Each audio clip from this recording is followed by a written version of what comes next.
Olá, olá. Que inclusive é a minha música favorita dos Beatles. Hello, Goodbye. É por isso que eu falo olá, olá. Que tem hello, hello na música várias vezes. E sim, eu poderia ter outras. Eu não sei se Hello, Goodbye é a minha favorita. Talvez A Day in the Life. Mas fato é que os Beatles, depois que eles foram pra Índia, entendam como quiser, os álbuns e as músicas são muito melhores. Eu não ouço, raramente, muito raramente, eu ouço Beatles pré-Índia. Entendam como quiser o que eles fizeram lá. Eles comeram comida com curry? Talvez outras coisas. Vamos lá! Um beijo, Paul McCartney. Vamos para os jogadores superestimados do draft 2025. É isso, Brasil? É isso. Ó, eu vou deixar uma coisa muito clara. Não quer dizer que eu falar que o jogador é superestimado, que eu odeio o cara, que não vai dar certo, que não tem como dar certo e que não tem que draftar. Não é por aí. Eu queria muito frisar, e eu aprendi isso com os anos. Eu amadureci em relação a isso. Acho que uma das coisas que eu mais consegui amadurecer trabalhando com a NFL foi no draft. Há 5, 6 anos, eu era um jovem, imbecil, escandaloso, tretava com o Rizek no Twitter. Vocês lembram dessa? Eu falei na Além das Linhas esses dias. Eu entrevistei o Magno Navarro, e aí ele tava falando do Rizek, eu falei que eu fui um grande babaca com o Rizek.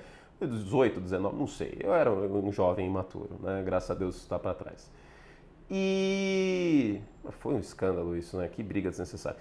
E aí, em relação ao draft, eu era muito contundente. Era muito sim ou não. Era muito...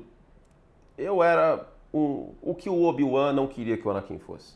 Eu dialogava em absolutos. Né? Inclusive vai estar no cinema, né? Episódio 3. Porra, vou muito assistir. 20 anos já, hein? Nossa Senhora. Vou muito assistir. É, inclusive, um filme que eu gosto muito. E eu dialogava muito em absolutos. Tipo, não presta, vai dar errado. Às vezes eu acertava. Vide que eu fui revolucionário de primeiro dia contra Mitchell Trubisky. Vocês lembram? Às vezes eu acertava.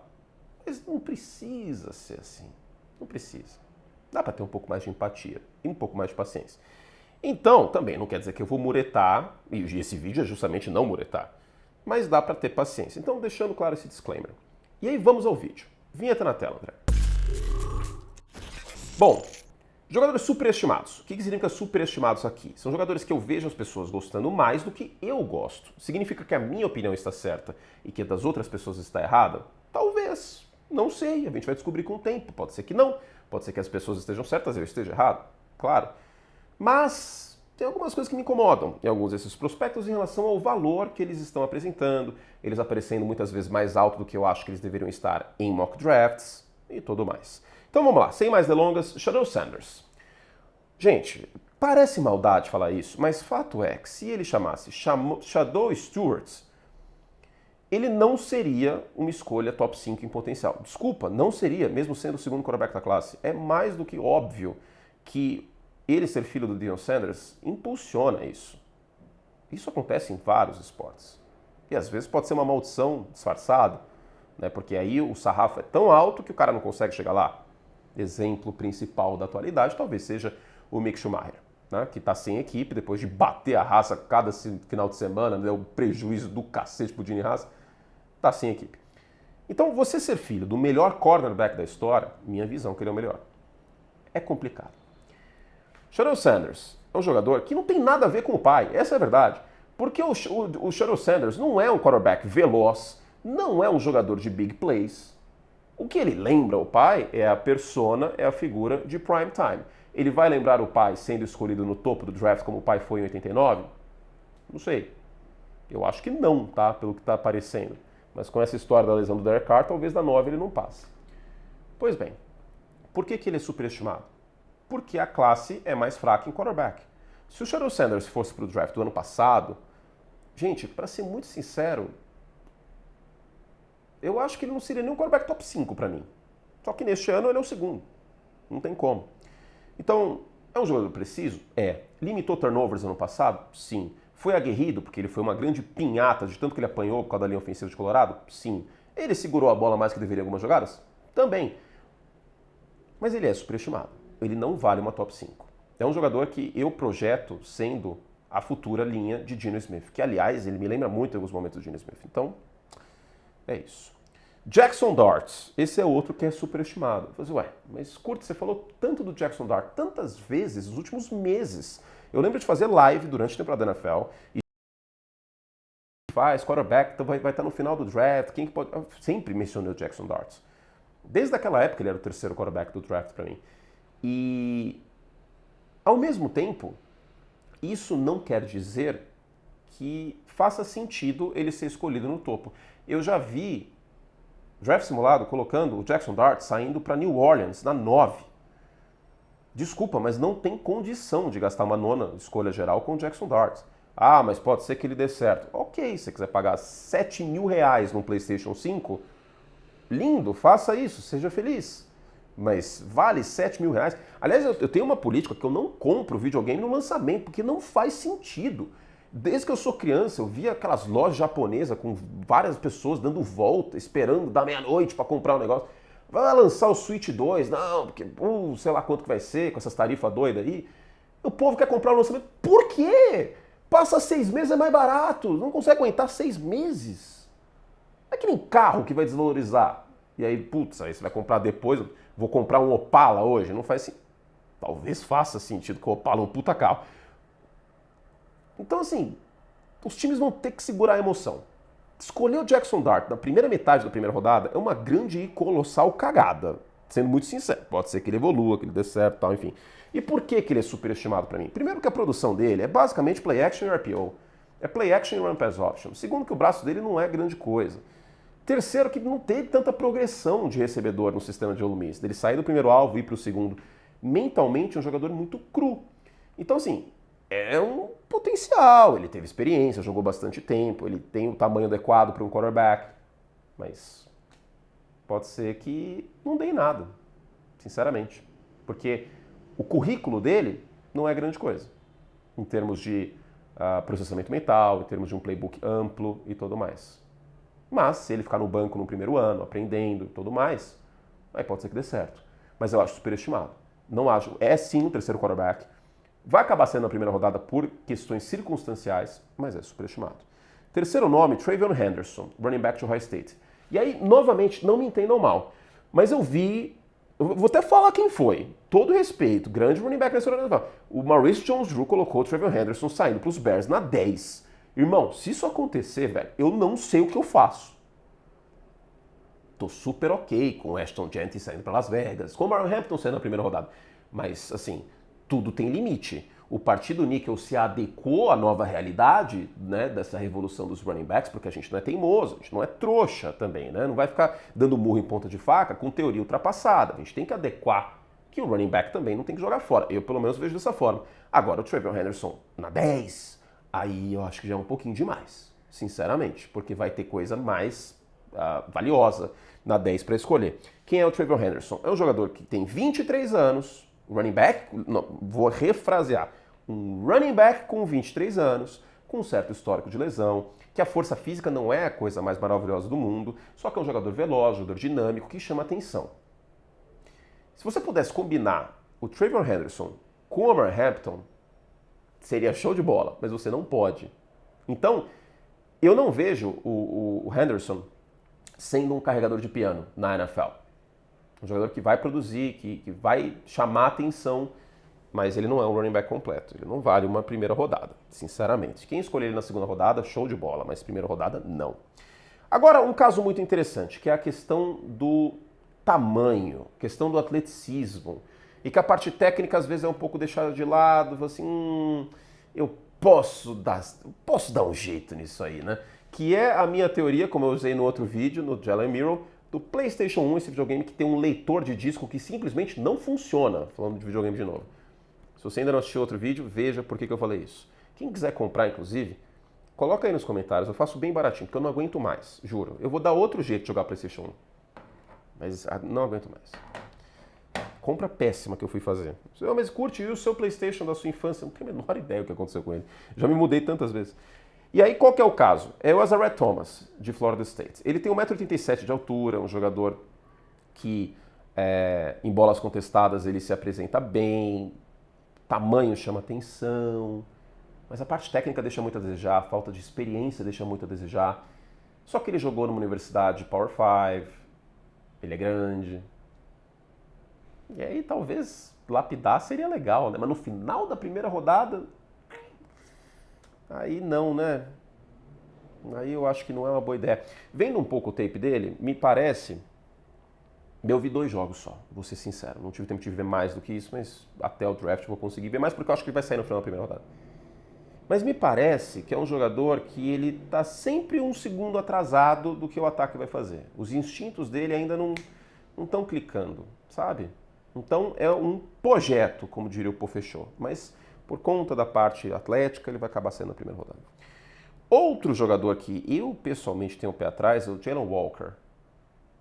É linebacker, é edge rusher, eu não sei o que ele é, enfim, a gente vai descobrir com o tempo. Eu fiquei um pouco traumatizado, tem 2 coisas que me traumatizaram. Kyle Pitts e Isaiah Simmons. Kyle Pitts, tight end de Flórida, que não rendeu na NFL nos Falcons, e o Simmons que num primeiro momento foi draftado pelos Cardinals.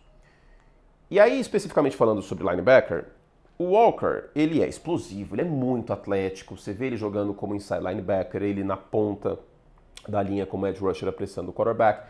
Mas a verdade é que ele não é um grande jogador nem como linebacker e nem como edge rusher. Só que ele tem 21 anos, ele é explosivo e atleticismo não se ensina. E nessa classe, que tem pouquíssimos blue chips, ele acaba se destacando. E num time como Carolina, por exemplo, que precisa de muita ajuda na defesa, um jogador versátil pode ser uma boa. Mas será que não é a síndrome do pato? Qual é a síndrome do pato? É do Alexander Duck? Não. Síndrome do pato é aquele que não nada bem, não corre bem e não voa bem, mas faz as 3 coisas. Então ele pode ser um generalista, só que isso basta para ser uma escolha de top 10? Eu tenho um pouco pé atrás com ele, sinceramente. Não é todo off-ball linebacker que vai virar o Micah Parsons. Vamos ver o que vai acontecer. Tem a questão do tamanho também para ele ser edge rusher. Enfim. Agora, 6º nome eu vou ser um pouco polêmico. Tyler Warren. E aí talvez eu tenha esse quê da questão do Kyle Pitts, né, o pé atrás, da valorização, da valoração de tight ends na NFL. O Tyler Warren bloqueando, eu acho que deixa um pouco a desejar. E por que isso é um problema? Porque o tight end, por que ele é importante ele bloquear? Para enganar a defesa do que vai vir pela frente. Porque se você tem o Tyler Warren em campo e a defesa vê ele e fala, puta, mas esse cara não bloqueia, ele vai sair para correr rota. Ou se ele bloqueia, ele não faz um grande trabalho, ele é esforçado. Vai ser teoricamente mais fácil em termos de pacote para marcar. E por que eu digo isso? George Kittle. O George Kittle é um excelente bloqueador. Rob Gronkowski é outro exemplo. Por que o Rob Gronkowski, para mim, é o maior tight end da história da NFL? Porque ele bloqueia.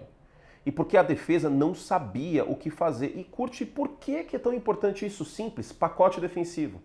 Se você tem um tight end que constantemente bloqueia e bloqueia bem, você vai ficar com medo do jogo terrestre. E eu sempre usei isso como argumento em relação ao Gronkowski. Eu lembro de fazer um ESPN League com touch, falando quem vai marcar o Gronkowski no Super Bowl? Vai ser um safety? Vai ser um linebacker? Vai ser um cornerback? Um cornerback é pequeno em termos físicos para marcar o Gronkowski. Um linebacker não tem um processamento mental às vezes adequado e não é tão bom na cobertura ao passe do que um cornerback. Então você fica numa sinuca.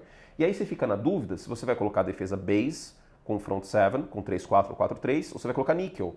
Você vai precisar de um safety grande para marcar. Enfim, se você tem um tight end que bloqueia, você gera esse mismatch com frequência na defesa. Se você tem um tight end que é um wide receiver parrudo, aí a defesa não vai comprar tanto a hipótese do jogo terrestre. E aí vai socar níquel. Que, aliás, é o nome do nosso partido. Então, é um dilema e eu lembro que quando a gente teve também uma discussão no League sobre quem era maior, Kelce ou Gronkowski, eu sou um ferrenho defensor de Rob Gronkowski. Porque senão é um wide receiver mais forte. É um wide receiver de Sylvester Stallone. Eu sou chato com isso, eu sei. Mas o tight end tem que bloquear. Então, novamente, não me entendam mal. O Tyler Warren é o melhor tight end dessa classe. Ele é uma escolha de primeira rodada. Mas daí a escolher ele no top 5, por exemplo, eu acho uma loucura. Honestamente, acho que não tem valor para escolher no top 5. Escolher no top 10, eu também tenho as minhas ressalvas. Não por acaso, o histórico de tight end escolhido no top 10 não é dos melhores. Então, tem isso. Por outro lado, é um jogador fantástico no jogo aéreo. Fantástico. O alcance dele, o raio dele de bola, uma coisa incrível. Ele na end zone, assim, a produção dele fala por si nesse último ano. Só que, além de tudo, ele não é um jogador que me passa a impressão de ser um tight end dinâmico mesmo, de ser veloz, ágil. Às vezes parece que ele está com arranque de balsa. Nesse aspecto, ele como recebedor, sabe quem ele me lembra? Agora eu vou longe. Ele como tight end na parte recebedor. Você, torcedor dos Steelers, lembra do Heath Miller? Me lembra um pouco o Heath Miller. Na parte recebedor. Enfim, talvez eu esteja um pouco atrás do que deveria com o Tyler Warren. E por fim, sétimo nome, o Armand Membou. Porque essa classe ela não tem o Joe Alt, ela não tem um blue chip na posição de left tackle. E aliás, o Armand Membou não é um left tackle, ele jogou como right tackle. E aí tem a questão que muita gente fala da altura, ele tem 1,94, que talvez isso não é tão adequado. O trabalho de mãos dele poderia ser um pouco melhor também, isso também é bastante falado pelos olheiros. Mas eu tenho uma leve impressão que o Membou está sendo catapultado para cima no board pela escassez na posição. E aí eu tenho um pouco pé atrás com esse refino técnico, com a carreira dele ter sido mais como right tackle do que como left tackle, e provavelmente quem draftá-lo vai querer colocá-lo como left tackle. Em São Francisco seria show de bola, porque em São Francisco daria para colocá-lo como right tackle e o Trent Williams continua como left tackle. E aí você vai lapidando o cara.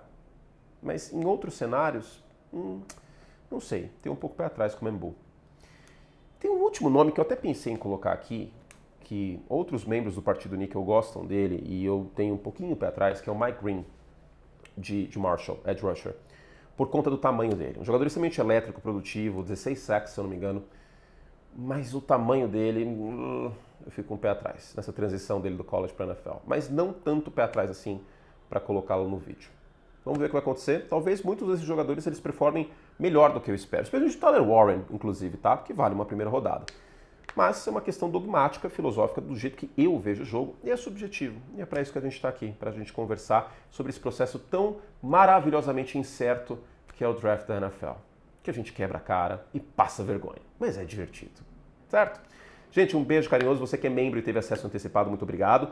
Você que é membro, não esqueça de assinar a categoria Academy, se você quer mais conteúdo com o nosso curso. E a próxima aula não vai ser sobre Free Agency de novo, né? Vai ser sobre o Draft. Então fique de olho, vai ter aula aberta para todo mundo e aula para membros Academy. Falando em membros Academy, tem Exagero Fato, que talvez já tenha ido para o ar, enfim. Curte e responde também sobre o Draft. A cobertura fica bem legal aí nesses próximos dias. Vamos aquecer de vez rumo ao recrutamento, rumo ao Draft 2025 da NFL no dia 24. E nesta semana tem o Semana NFL, na quinta-feira, 6h30. Na semana que vem também. E na semana que vem, dia 24, tem a primeira rodada, véspera de Páscoa, dia 24 de abril. Tem a primeira rodada do Draft NFL. E no mesmo dia tem Semana NFL às 6h30 também, tá bom? Beijo carinhoso, fizemos o que podíamos. Boa Páscoa para todo mundo e até. Tchau.